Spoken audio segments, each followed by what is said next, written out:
अस्सलाम वालेकुम friends, welcome back to the code of law. इस वीडियो में हम कंटिन्यू करेंगे हमारी लास्ट वीडियो को, जो कि हमने कवर करी थी कॉन्स्टिट्यूशनल हिस्ट्री ऑफ पाकिस्तान पे। ठीक है, पाकिस्तान के क्या अफेयर्स थे, पाकिस्तान बनने के बाद किस तरीके से हमारा पहला आइन बना, ठीक है, और क्या क्या चेंजेस आई थी, वो सारी हमने अपनी पिछली वीडियो में कवर किया है। अब हम आगे कंटिन्यू करेंगे कि जब हमारा पाकिस्तान का पहला आइन बन गया, देन पाकिस्तान की हिस्ट्री में क्या क्या चेंजेस आई हैं, ठीक है, कौन कौन से इवेंट्स अकर हुए। तो बिना देर के जो हम समझना स्टार्ट करते हैं। अब लास्ट वीडियो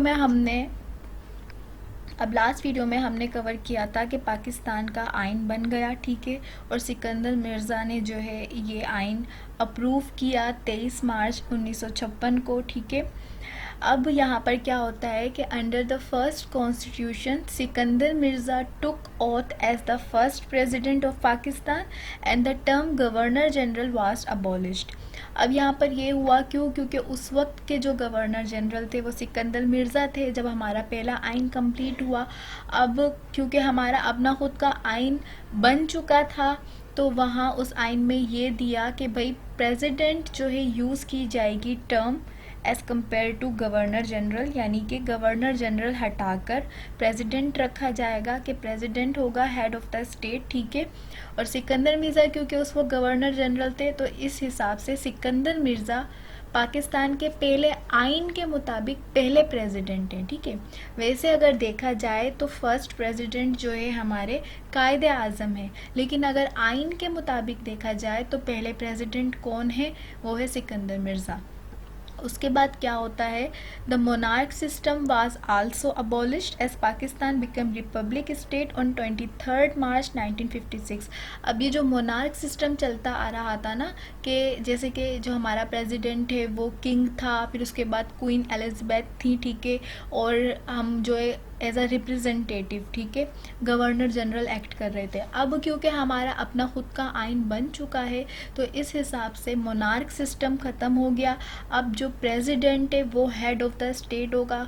अब प्रेसिडेंट जो है वो आगे फर्दर बंदों को मज़ीद जो है एज अ फर्दर जो है मज़ीद अगले बंदों को वो चूज़ करेगा, गवर्नर जनरल्स बनाएगा, पीएम सीएम्स बनाएगा, ठीक है। तो जो भी सारे पावर्स जो किंग के पास थे, ठीक है, वो अब प्रेसिडेंट के पास आ गए, ठीक है। इस तरीके से पाकिस्तान अपना एक अलग अलहदा मुल्क चलाने लग गया। अब यहाँ पर मोनार्क सिस्टम जो है वह ख़त्म हो गया। सिकंदर मिर्ज़ा जो है as first president of Pakistan under constitution of Pakistan जो है वो अपॉइंट हो गए। अब उन्होंने यहाँ पर क्या किया, ही इंडोर्स्ड बाय 3 पार्टी कोएलिशन, ठीक है। उस वक्त जो है पार्टियाँ मिल जाती हैं ना, जो उसको हम पार्टी कोएलिशन कहते हैं, ठीक है, यानी कि मर्ज हो जाती हैं काफ़ी सारी पार्टियाँ एक, ठीक है। तो उस वक्त जो है अवामी लीग, मुस्लिम लीग और रिपब्लिक पार्टी जो थी, उन सब की इंडोर्समेंट से, यानी कि इन तीनों पार्टियों ने मिलकर सिकंदर मिर्ज़ा को अपॉइंट किया था फर्स्ट प्रेसिडेंट ऑफ पाकिस्तान, ठीक है। और उसके बाद फिर सिकंदर मिर्ज़ा ने चौधरी मोहम्मद अली को अपॉइंट किया था एज अ प्राइम मिनिस्टर, ठीक है। अब यहाँ पर ये चीज़ कंप्लीट हो गई।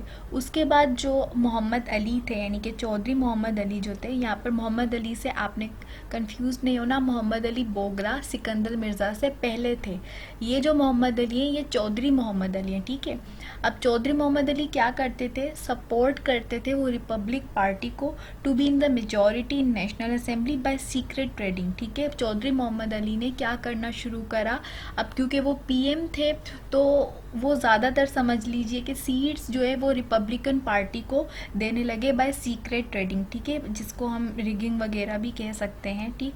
तो इस वजह से उनके ख़िलाफ़ क्या हुआ, मुस्लिम लीग, ठीक है। अब रिपब्लिक पार्टी और मुस्लिम लीग पार्टी में बड़ा ही कोई कन्फ्लिक्ट था, ठीक है। अब क्योंकि चौधरी मोहम्मद अली क्या कर रहे थे, वो सीक्रेट ट्रेडिंग के थ्रू रिपब्लिक पार्टी को मेजॉरिटी देना चाह रहे थे नेशनल असेंबली में, ठीक है। अब मुस्लिम लीग ने इस चीज़ के ऊपर कॉन्टेस्ट किया और उन्होंने vote of no confidence against Chaudhry Mohammad Ali जो है वो लेकर आए 8 सितंबर 1956 को, ठीक है। अब ये पहले पीएम थे, ठीक है, जिनके खिलाफ जो है vote of no confidence move हुआ असेंबली में। अब क्योंकि उनके खिलाफ वोट ऑफ नो कॉन्फिडेंस जो है वो असेंबली में लाया जा चुका था और तकरीबन लोगों ने जो है उसको एक्सेप्ट करा था, ठीक है, तो मेजॉरिटी के जो है वोट आ गए थे उनके अगेंस्ट में। तो इस बिना पे चौधरी मोहम्मद अली को जो है रिज़ाइन करना पड़ा पार्टी से भी और अपनी प्राइमरशिप से भी 12 सितंबर 1956 को। अब यहाँ पर पीएम की सीट एक बार फिर खाली हो गई, ठीक है, क्योंकि उनकी मिसकंडक्ट था, ठीक है, तो इस बिना के ऊपर उनको जो है अपनी पीएमशिप से हटा दिया गया। अब यहाँ पर क्या होता है, सिकंदर मिर्ज़ा जो उस वक्त प्रेसिडेंट थे वो अपॉइंट करते हैं हुसैन शहीद सोहरवर्दी को as a 5th prime minister of Pakistan, ठीक है। अब यहाँ पर हुसैन शहीद सोहरवर्दी जो है 5वें पाकिस्तान के पीएम बन गए। अब Hussain Shaheed Suhrawardy was also removed from the post of prime minister by Sikandar Mirza as they both have different opinion to run the government. अब यहाँ पर जो है सिकंदर मिर्ज़ा हुसैन सोहरवर्दी को भी प्राइम मिनिस्टर की पोस्ट से हटा देते हैं। क्यों? क्योंकि उन दोनों का जो ओपिनियन था गवर्नमेंट को रन करने का वो डिफरेंट था, ठीक है, अलग था। हुसैन सोहरवर्दी जो है वो कुछ चेंजेस लेकर आना चाहते थे, सिकंदर मिर्ज़ा लाने नहीं देना चाहते थे, तो इस वजह से इन दोनों की आपस में बन नहीं पाई और सिकंदर मिर्ज़ा ने उनको भी प्राइम मिनिस्टर की पोस्ट से हटा दिया, ठीक है। अब उसके बाद हुसैन शहीद सोहरवर्दी ने रिज़ाइन करा पोस्ट ऑफ प्राइम मिनिस्टर से 17 अक्टूबर 1957 को, ठीक है।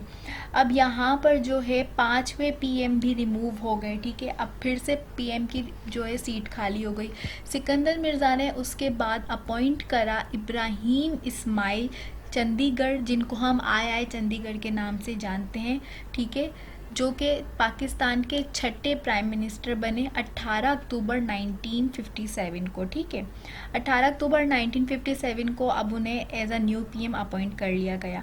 अब I Chundrigar was a constitutional lawyer, ठीक है, वो ज़्यादातर जो है मतलब इस चीज़ से मशहूर थे, अपनी इस पहचान से। वो कॉन्स्टिट्यूशनल लॉयर थे, कॉन्स्टिट्यूशन पे उनको गिरफ्त हासिल थी और जो मौलवी तमीज़ुद्दीन का केस था वो भी उन्होंने ही प्लीड किया था, ठीक है। आई चंडीगढ़ जो है इस हिसाब से मशहूर थे।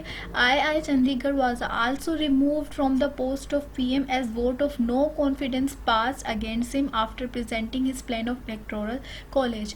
अब आई चंडीगढ़ को भी उनकी पीएमशिप से हटा दिया गया इस वजह से कि उन्होंने एक प्लान जो है प्रेजेंट करा था इलेक्टोरल कॉलेज का, जिसमें मतलब इलेक्शन से रिलेटेड कुछ चेंजेस वो लेकर आए थे और ये चीज़ जो है सिकंदर मिर्ज़ा से बर्दाश्त फिर नहीं हुई कि उनके पावर्स में कोई डिस्टर्बेंस क्रिएट करे, तो इस वजह से उन्होंने आई चंडीगढ़ को भी रिमूव कर दिया प्राइम मिनिस्टर की पोस्ट से। आई चंडीगढ़ का जो टेन्योर था वो बहुत ही कम टेन्योर था, अब तक के प्राइम मिनिस्टर्स में सिर्फ 55 दिन, ठीक है, सिर्फ 55 दिन वो प्राइम मिनिस्टर रहे और उसके बाद 11 दिसंबर 1957 को उन्हें रिज़ाइन करना पड़ा पीएमशिप की पोस्ट से, ठीक है।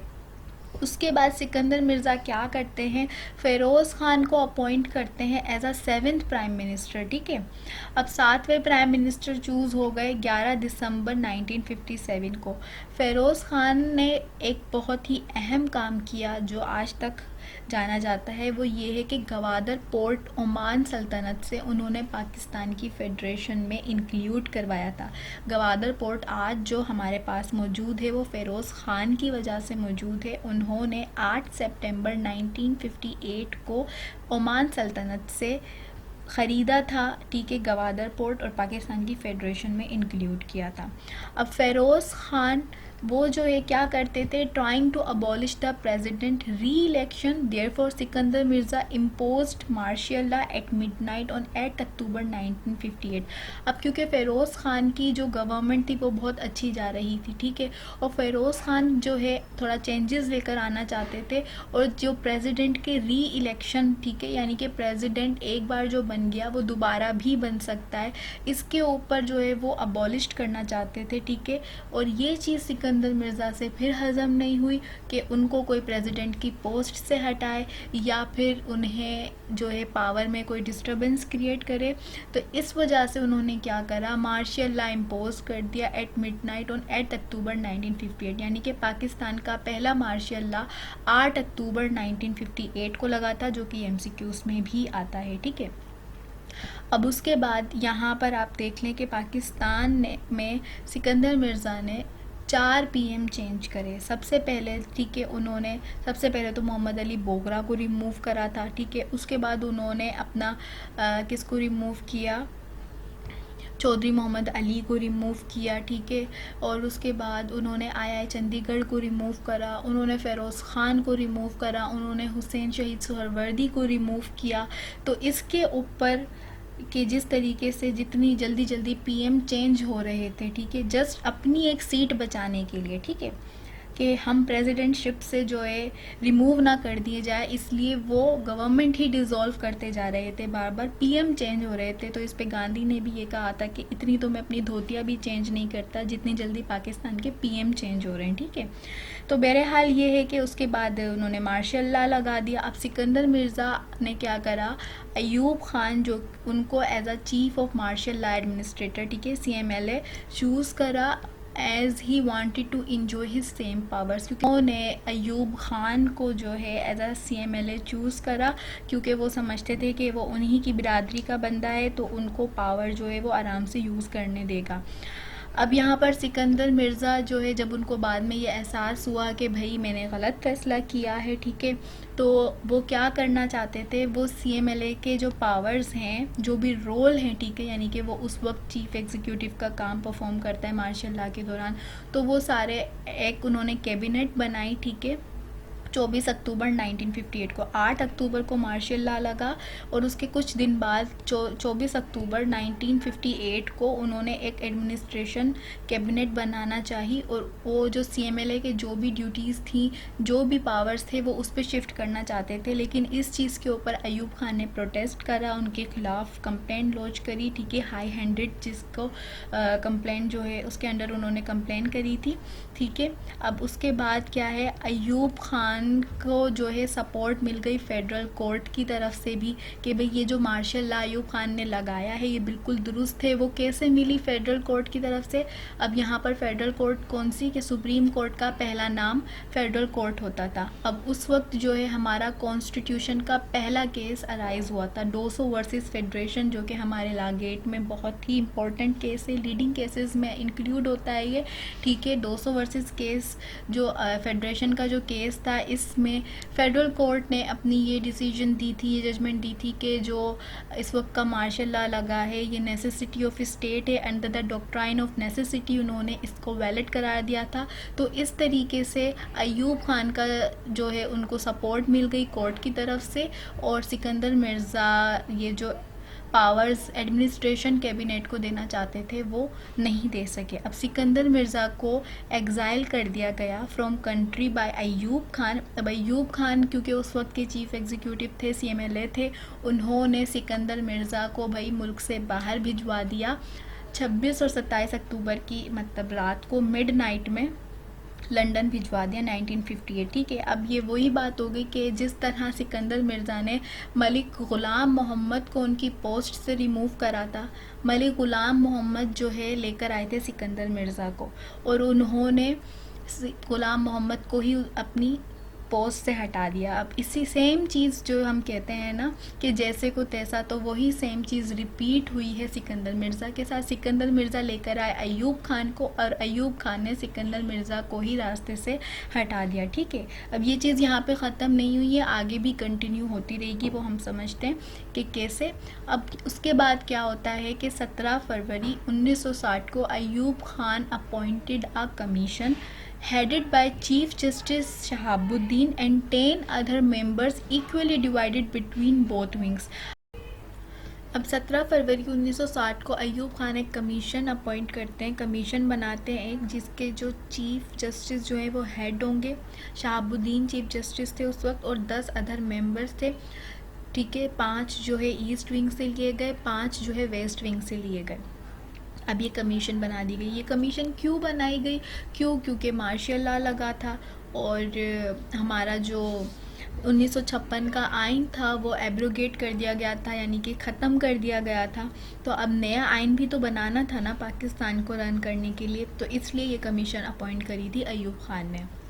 अब उसके बाद commission was formed on 17th February 1960 to draft second constitution. Commission submitted its report on 6 May 1961। ठीक है, अब कमीशन ने जो अपनी पहली रिपोर्ट पेश करी, यानी कि जो ड्राफ्ट पेश करा दूसरे आइन का, वो 6 मई 1961 को करा। कुछ जो है 29 अप्रैल भी कहते हैं। ठीक है, before Ayub Khan and his cabinet. अब अयूब खान ने अप्रूव करा उस ड्राफ्ट को सेकंड कॉन्स्टिट्यूशन के, और कुछ चेंजेस के साथ करा as per his opinion and wills in January 1962। ठीक है, अब अयूब खान ने जो ड्राफ्ट प्रेजेंट किया गया था उनको, उसमें कुछ चेंजेस लेकर आए अपने हिसाब से। ठीक है, कि ज़्यादा पावर्स उनको मिले, इस हिसाब से चेंजेस लाने के बाद उस ड्राफ्ट को अप्रूव कर लिया। ठीक, उसके बाद जो हमारा सेकंड कॉन्स्टिट्यूशन था वो प्रोमलगेटेड हुआ ऑन 1 मार्च 1962, यानी कि हमारा जो दूसरा आइन बना फिर वो बना 1 मार्च 1962 को। ठीक है, वो प्रोमलगेट किया गया और second constitution come into effect from 8 जून 1962।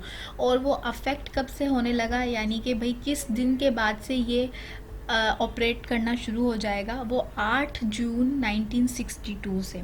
ठीक है, यानी कि 2 सालों के अंदर अंदर जो है हमारा दूसरा आइन बना लिया गया।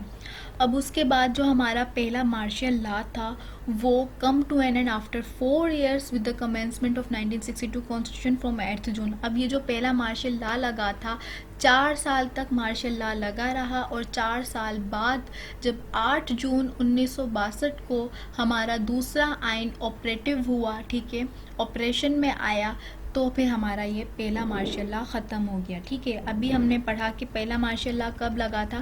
पहला मार्शल लॉ लगा था 8 अक्टूबर 1958 को।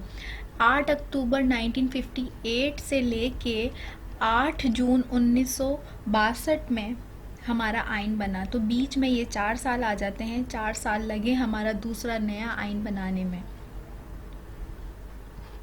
तो पहला आइन हमारा बनने में 9 साल लगे थे, और किस वजह से लगे थे वो मैंने सारा आपको पिछली वीडियो में बताया है कि किस किस तरीके से चेंजेस आई। अब पहला आइन बनने के बाद वो ज़्यादा दिन तक चल नहीं पाया, मार्शल लॉ लगी, और जिस तरीके से सिकंदर मिर्ज़ा पीएम चेंज करते रहे, ठीक है, तो इस वजह से मार्शल लॉ भी लग गई। और मार्शल लॉ लगने के बाद 4 साल लगे हमारे दूसरे आइन को बनने में। तो ये अब तक की कॉन्स्टिट्यूशनल हिस्ट्री थी हमारी पाकिस्तान की। ठीक है, अब दूसरा आइन बनने के बाद क्या हुआ, ठीक है, और किस तरीके से हमारा फिर तीसरा आइन बना, क्या वजह पेश आई तीसरा आइन बनने की, दूसरा आइन हमारा क्यों ख़त्म हुआ, ये हम इंशाल्लाह अगली वीडियो में समझेंगे। जब तक के लिए अल्लाह हाफ़िज़।